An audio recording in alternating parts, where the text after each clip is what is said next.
Friends आज हम star और डेल्टा में क्या डिफरेंस है उसकी स्टडी करेंगे। स्टार क्या है और डेल्टा क्या है। तो मैं आपको बता दूं, स्टार का मतलब होता है स्टार पॉइंट बनाना। जैसे मान लो हमारी 3 वाइंडिंग है, तीनों वाइंडिंग का जब हम स्टार बनाते हैं तो 3 वाइंडिंग हम लेते हैं। एक वाइंडिंग हमारी ये हो गई, एक वाइंडिंग हमारी ये हो गई और तीसरी वाइंडिंग हमारी ये हो गई। ये 3 वाइंडिंग है। अब हम क्या करेंगे, तीनों का स्टार पॉइंट बनाएंगे। तो वाइंडिंग का 3 सिरे होते हैं, A1, A2, B1, B2 और C1 और C2।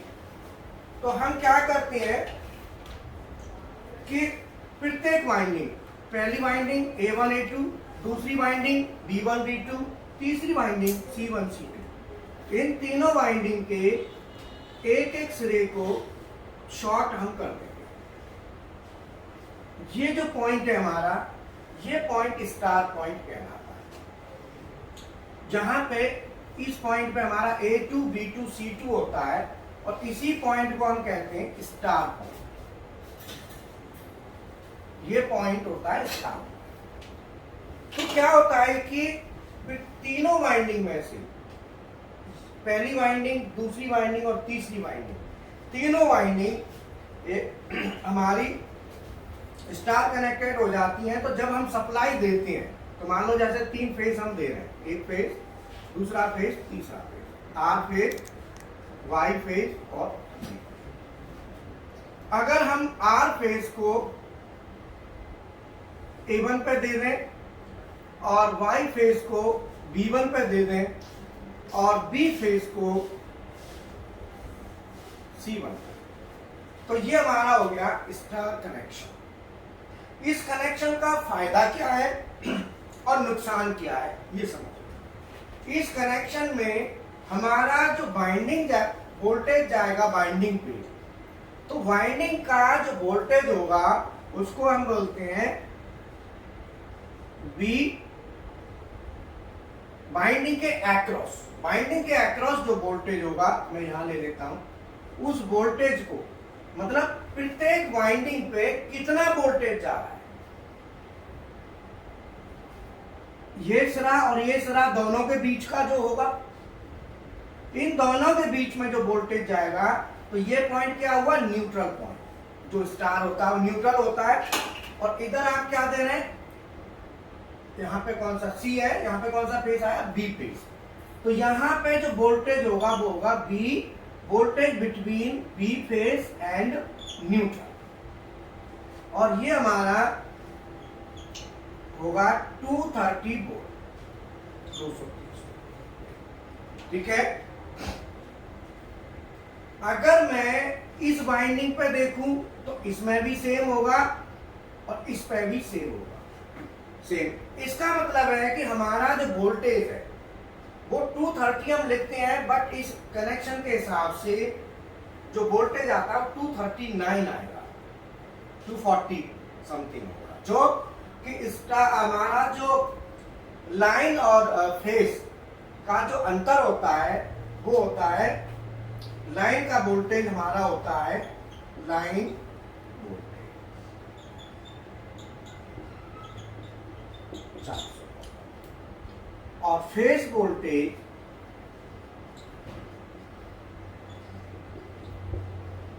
415/√3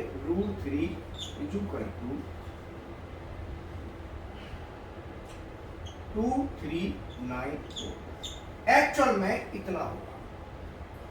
हम वोल्टेज जो दे रहे हैं वो 415 दे रहे हैं, लेकिन हमारी जो वोल्टेज, फेज वोल्टेज, ये क्या है, फेज वोल्टेज। फेज वोल्टेज मतलब प्रत्येक वाइंडिंग का वोल्टेज, ईच वाइंडिंग वोल्टेज, प्रत्येक वाइंडिंग का वोल्टेज है वो कितना है, 239, जिसको हम 230 भी कह देते हैं, 220 भी कहते हैं, लेकिन रियल में वो 239 है अगर हम 415 से लेते हैं। लेकिन जब हम डोमेस्टिक में इसको यूज करते हैं घरों में, तो वहां 220 कहते हैं। 220 क्यों कहते हैं कि ट्रांसफार्मर से जब सप्लाई आ रही होती है तो वह लॉसेस भी होते हैं और पीछे से एग्जैक्ट इलेक्ट्रिसिटी की सप्लाई 415 फिक्स नहीं आती है, तो वहां पे ड्रॉपेज भी होते हैं। तो इस कारण से हम उसको 220 230 इस तरह बोलते हैं, बट रियल में जो फेज वोल्टेज हमारा बनता है वो बनता है 239। और अब आता है स्टार कनेक्शन में नुकसान क्या है और फायदा क्या है। स्टार कनेक्शन का अगर हम स्टार की बात करें तो स्टार का नुकसान ये है कि लाइन वोल्टेज हमारा 415 है, जबकि वाइंडिंग पे जो वोल्टेज जा रहा है वो जा रहा है 239। इसका मतलब सीधा सीधा है कि वोल्टेज ही किसी भी चीज की पावर होती है। मोटर है, मोटर की पावर होती है, तो अगर हम वोल्टेज को कम देंगे मोटर को तो मोटर की ताकत भी कम हो जाएगी। ठीक है, तो इससे क्या होगा, हमारी पावर रिड्यूस। तो स्टार कनेक्शन में जब मोटर हम चलाते हैं तो वोल्टेज कम जाता है तो मोटर की ताकत भी कम होती है। ताकत कम, अगर हम कम ताकत में उसको ज्यादा मेंटेन करने की कोशिश करेंगे तो क्या होगा, उल्टा होगा। पावर जो होता है वो वोल्टेज और करंट दोनों का गुणनफल होता है। तो पावर बढ़ानी है तो वोल्टेज तो आपका इतना गया, अब पावर बढ़ानी है, पावर चाहिए तो सीधा करंट बढ़ेगा। क्लियर है। अब आता है दूसरा स्टार कनेक्शन का यूज मोटर्स में, ट्रांसफार्मर में हम जब हम डिस्ट्रीब्यूशन करते हैं तो वहां हमको न्यूट्रल पॉइंट चाहिए होता है। ट्रांसमिशन में हम स्टार कनेक्शन का यूज नहीं करते, क्योंकि ट्रांसमिशन में अगर हम यूज करेंगे तो वहां पे हमारा क्या होगा, वोल्टेज कम होगा तो करंट ज्यादा होगा। तो वहां इसीलिए ट्रांसमिशन में हमेशा डेल्टा कनेक्शन का यूज करते हैं, लेकिन डिस्ट्रीब्यूशन में हम यूज करते हैं स्टार कनेक्शन। दूसरा डेल्टा में क्या है कि 3 वाइंडिंग्स होती हैं। मान लो जैसे हमारी एक वाइंडिंग और जैसे ये वाइंडिंग है ऐसे बना देगा, 1 2 और ये 3। ये 3 वाइंडिंग है, इनका डेल्टा कनेक्शन हम बनाते हैं। तो वही पहले वही सिरे A1 A2 B1 B2 C1 C2। पहली वाइंडिंग का पहला सिरा, दूसरा सिरा, पहला सिरा, दूसरा सिरा और पहला सिरा दूसरा।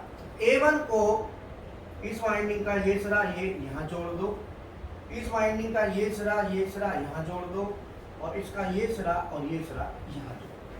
तो A1 C2 B1 A2 और C1 और जो हम सप्लाई देंगे यहाँ से दे दो एक फेस यहाँ से दे दो और एक फेस यहाँ से दे दो। तो R Y और B। अब इस डेल्टा कनेक्शन का फायदा क्या है? इस डेल्टा कनेक्शन का फायदा ये है कि वाइंडिंग पे जो वोल्टेज जाएगा वो यहाँ पे R फेस है जो होगा R और ये फेस है B। मतलब वोल्टेज R फेस और B फेस दोनों का जो अंतर है वो, तो R फेस और B फेस का दोनों का अंतर होगा 415।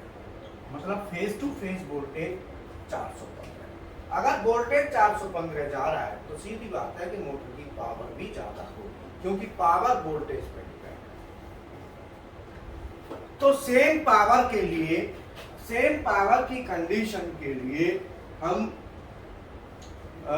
देखेंगे कि सेम पावर, क्योंकि पावर जो होती है P बराबर होता है V × I। सेम पावर के लिए अगर V जो है बढ़ेगा तो I घटेगा। सीधी बात है। मान लो पावर, कोई पावर ले लो तो, और अगर हम सेम पावर के लिए V घटाएंगे तो करंट बढ़ेगा।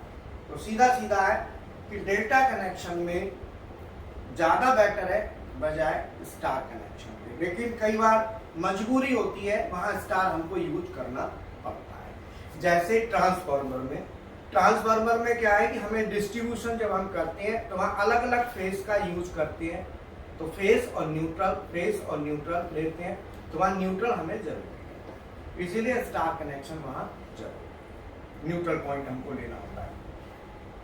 मोटर में हम यूज करते हैं, मोटर में हम इसीलिए करते हैं कि मोटर में अगर हम मोटर को स्टार्ट करते हैं तो उस समय हमें ज्यादा वोल्टेज देना होता है, वोल्टेज हमें उस शुरू में कम चाहिए।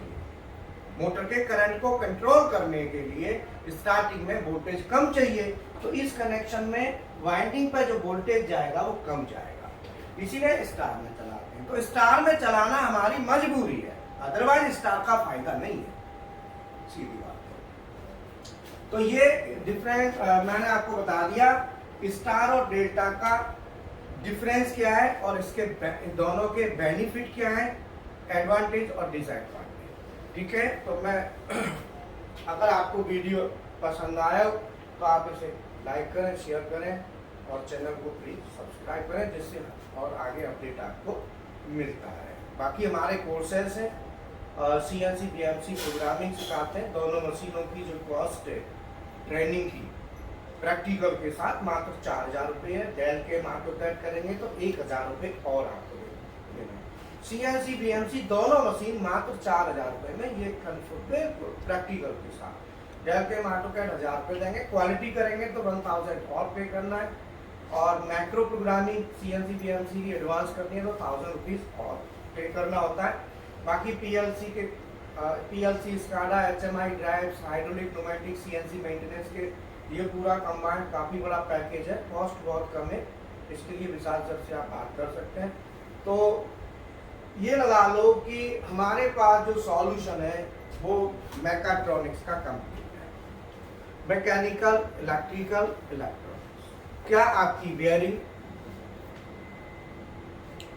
की प्रॉब्लम्स, आपकी एक्यूरेसी की प्रॉब्लम्स, आपका कौन सा बियरिंग कहाँ पे यूज होगा, रेडियल प्ले, बेयरिंग की प्ले क्या होती है, एक्यूरेसी क्या होती है, क्लियरेंस क्या होता है, ये सब इस, और आपका स्क्रू वगैरह जितना भी मैकेनिकल पार्ट है वो भी, प्रोग्रामिंग भी, कैड कैम भी, मतलब मैकाट्रॉनिक्स का कंप्लीट, इंडस्ट्रियल मैकाट्रॉनिक्स का complete solution, mechanical, electrical, electronics, industrial. ठीक है, थैंक यू वेरी मच।